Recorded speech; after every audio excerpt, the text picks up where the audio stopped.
Bonjour et bienvenue chez Muse qui angoisse. Alors, la dernière fois, je vous avais dit qu'on parlerait de la chance finalement d'avoir des crises d'angoisse, mais après discussion avec plusieurs personnes, il semblerait que le sujet coronavirus soit important aussi par rapport aux angoisses. Donc, si vous le voulez bien, c'est de cela qu'on va parler aujourd'hui. La question qu'on m'a posée, c'est et toi, alors, par rapport au corona, t'as plus d'angoisse? Ben si, j'ai quand même eu des angoisses. Et ça n'a pas été simple, parce que en tant que personne qui angoisse, comme je vous l'ai déjà dit, on est dans l'hypervigilance. Donc, quand on a commencé à parler du coronavirus l'année passée, ben, les antennes d'une personne qui angoisse commencent à frétiller. Et on lit des choses, on anticipe des problèmes que les autres laissent peut-être venir. Alors, il est vrai que très tôt, je me suis dit, aïe aïe aïe, il y a un gros truc qui arrive là. Nous avons entendu parler de la Chine, nous avons vu ce qui se passait en Italie. Et là, franchement, en tant qu'angoissé, moi, c'était fermez tout, tous les aéroports, tout, arrêtons de voyager, bloquons les virus dans chaque pays et ça va stopper tout. Comme je ne fais partie ni de la task force ni du Conseil fédéral, ben, j'ai pas pu faire valoir mon idée. Mais voilà, on subissait ce qui se passait, on voyait arriver les nouvelles, on entendait qui était à risque, qui n'était pas à risque, on ne comprenait pas vraiment toujours qui était à risque ou pas, qu'est-ce qui pouvait fonctionner ou pas, on s'est dit tiens, est-ce qu'il va vite avoir un vaccin? Ah non, ça va pas être aussi simple, ok. Et puis ben il a fallu gérer. Eh ben, moi j'ai remarqué que j'ai pas du tout géré au début. Ça veut dire que j'ai vraiment flippé. Quand ils ont annoncé le confinement, ben moi je l'avais déjà commencé depuis une semaine, toujours l'anticipation. Donc, pour vous rappeler, j'ai 4 enfants, dont 3 qui n'habitent plus à la maison. Ça a été stop, on ne voit plus personne. Et c'est dur de ne plus voir ses enfants. On n'est pas parents pour se méfier de nos enfants qui pourraient nous amener un virus. Toutes les fois qu'ils approchaient de la maison, on restait à distance. Ils m'apportaient les courses. Vraiment, ils me les déposaient devant la porte. Ils repartaient, je ouvrais la porte, je prenais les courses. Euh, Franchement, au début, moi, j'ai vraiment eu peur. Mon mari partait bosser, c'était tous les jours que je lui serinais. Tu as bien fait attention, tu as bien resté à distance, tu t'es bien désaffecté, mais 150 fois par jour, je lui demandais. Oui, Muse, oui, oui, oui, oui. Parce que la peur était là. Et puis après, ben, comme pour tout, le temps fait son affaire. Petit à petit, on a appris les gestes barrières, on s'est habitué à cette idée de corona, sauf quand il y avait les annonces du Conseil fédéral. Là, je remarquais que je me mettais devant la télé et que vraiment l'angoisse montait. Je sentais vraiment les bouffées d'angoisse, je devais bouger, le cœur qui palpitait comme si on allait m'annoncer un danger imminent sur ma tête. Et là, il a fallu à nouveau que je travaille les respirations, que je mette de la distance et que je me protège. Et donc, j'ai fermé la télé, je n'ai plus regardé les annonces. De toute façon, on allait me faire des résumés. Donc, j'essayais vraiment de rester calme et d'éviter de regarder ces annonces qui me stressaient plus que tout. Et puis, par chance, un jour, sur une page Facebook que je suis, j'ai trouvé une légende amérindienne que je connaissais et puis qui a réapparu à ce moment-là comme un signe. Et cette légende dit: un vieil Indien Cherokee raconte à son petit-fils l'histoire de la bataille intérieure qui existe chez les gens et lui dit: mon petit-fils, il y a une bataille entre deux loups à l'intérieur de nous tous.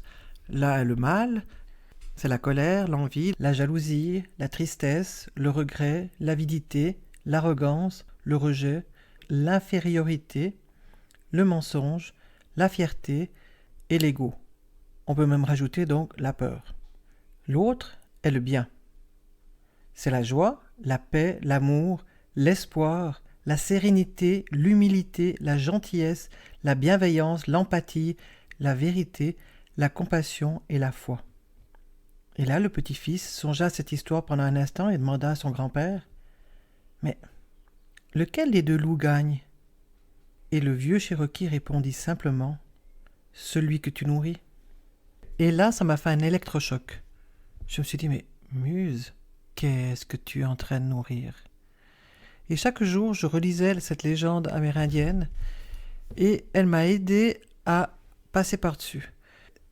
Dans tout ce qu'on doit vivre dans la vie, c'est la force de la pensée qui va faire la différence. Si on veut nourrir celui qui nous fait peur à l'intérieur de nous, si on veut nourrir la peur, si on veut nourrir cette enquiquineuse qui vient sans arrêt, à nouveau, on la laisse gagner. Donc il faut lui fermer la porte. Et c'est ce que j'ai fait à ce moment-là. J'ai dit, ok, non, là, avoir autant peur que ça en regardant juste le Conseil fédéral à la télé, faut arrêter, quoi. Donc, j'ai réussi à me calmer un petit peu, les angoisses sont redescendues. La peur n'était pas vraiment loin, parce que honnêtement, je tiens à la vie. Donc, à nouveau, la peur, c'est quand même quelque chose d'important, et qu'on ne doit pas nier, c'est ce qui va nous maintenir en vie. Donc, la peur, j'ai essayé de la laisser à un niveau où, ok, je prends des dispositions pour ne pas choper ce corona. Ça veut dire qu'effectivement, on a continué les gestes barrières avec mes enfants, on a fait attention, quand il a fallu mettre les masques, on a mis les masques, et ainsi j'ai pu maîtriser ma peur. Mais on a le droit d'avoir peur. C'est quelque chose que je vais vous dire aussi par rapport à ça, c'est qu'il faut à certains moments se faire respecter dans nos peurs. Ça veut dire que on est responsable de notre vie. Il n'y a personne d'autre plus que nous qui va être responsable de notre vie. À part les parents, quand ils ont des enfants petits, qui vont être responsables. Moi, je sais que quand j'ai eu des enfants, j'ai vu la responsabilité de maman, et c'est peut-être là que j'ai commencé aussi à avoir des peurs par rapport à mes enfants. J'étais responsable de mes enfants, donc j'étais responsable qu'ils aillent bien et que tout se passe bien pour eux. Mais avant d'être responsable des autres, on est responsable de nous-mêmes. Ça veut dire que si on va se foutre sous une voiture, c'est notre responsabilité. Donc on doit faire attention. Et là, avec le corona, on a le choix d'aller lécher une poignée de porte et puis de ne pas faire attention et puis de choper le corona. Avec un peu de chance, la maladie ne sera pas trop importante et tout se passera bien. Mais comme personne ne sait, avant de l'avoir fait, comment il va le faire, par principe de précaution, moi, franchement, je préfère quand je prends une poignée, après coup, me désinfecter les mains et puis faire tous les gestes barrières. Donc, à un certain moment, celui qui va se foutre de vous en disant « Oh mon Dieu, t'as peur, moi je l'ai eu, ça m'a rien fait, moi ceci, moi... » Mais l'autre, c'est l'autre. Nous, c'est nous. L'année passée, j'ai eu l'occasion de parler avec pas mal de clients, comme je suis dans la vente, et comme on avait des produits désinfectants, j'ai eu pas mal de personnes qui cherchaient du désinfectant. Et donc, forcément, on parlait du coronavirus. Et un jour, j'ai eu une maman qui m'expliquait qu'elle était très angoissée pour ses enfants, parce qu'effectivement, ses enfants étaient à risque, et que dans son entourage, elle passait un peu pour l'excessif de service, qui avait trop peur par rapport à ça. Et moi, je lui ai simplement dit, mais vous avez le droit d'avoir peur. Qui sont ces autres personnes qui vous jugent par rapport à ça? Et tout d'un coup, j'ai été mal parce que je me suis rendu compte que la dame pleurait au téléphone. Je me suis excusé, j'ai dit, mais je m'excuse, est-ce que j'ai dit quelque chose qu'il ne fallait pas? Et elle m'a simplement répondu, non, mais ça me fait tellement de bien parce que vous me permettez d'avoir peur. Avec certaines personnes ici, j'ai l'impression que c'est une honte d'avoir peur, et vous me dites que j'ai le droit d'avoir peur. Alors j'ai dit oui, effectivement, vous avez le droit d'avoir peur.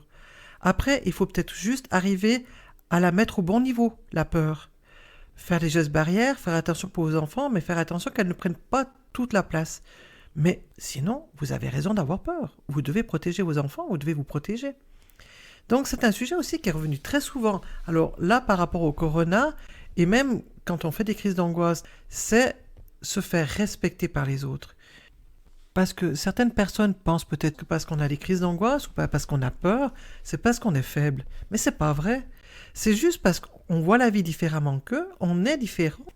Mais en même temps, celui qui dit qu'il n'a jamais peur, c'est pas vrai. On a tous des peurs. On tient tous à la vie. Donc il faut vraiment se faire respecter par rapport à ses peurs. Et même là, par rapport au corona, actuellement, on voit que ce soit par rapport à la vaccination, par rapport à beaucoup de choses, ou des gens qui ont déjà eu le corona, qui vont rabaisser nos peurs. J'ai l'exemple d'une personne qui est venue à la maison, et quand j'ai mis le masque, c'est foutu de moi en disant « Oh mon Dieu, moi je l'ai eu, c'était rien, c'était qu'une bonne grippe. » Eh ben, tant mieux pour toi, mais moi je mets le masque. Alors voilà, c'est ce que j'avais à dire un peu sur le corona. C'est vraiment... j'ai beau avoir fait toute ma thérapie, savoir m'exposer et tout, franchement, j'ai quand même eu peur. J'ai eu la chance de ne pas le choper jusqu'à maintenant, et puis j'espère pas le choper parce que comme je ne sais pas comment je vais l'avoir, je préfère ne pas l'avoir du tout. Et puis maintenant, il y a les vaccins. Je vais aller me faire vacciner. C'est mon choix. Vous avez le droit de ne pas avoir la même idée que moi, mais moi, là, j'ai envie d'être vacciné, d'être tranquille avec ça, et puis de retrouver ma vie. C'est mon choix. On a le droit à nos choix, et personne n'a à nous dicter nos choix. Et ceux qui me disent, t'as un mouton, tu veux te faire vacciner, moi je me fais pas vacciner parce qu'on sait pas ce qu'on va nous mettre dedans, ben, c'est parce qu'ils écoutent leur peur à eux, et ils ont le droit d'écouter leur peur. Eux, ils ont peur du vaccin, moi j'ai peur de la maladie. Chacun sa peur. Et on gère tous à notre façon. Mais personne ne doit juger l'autre.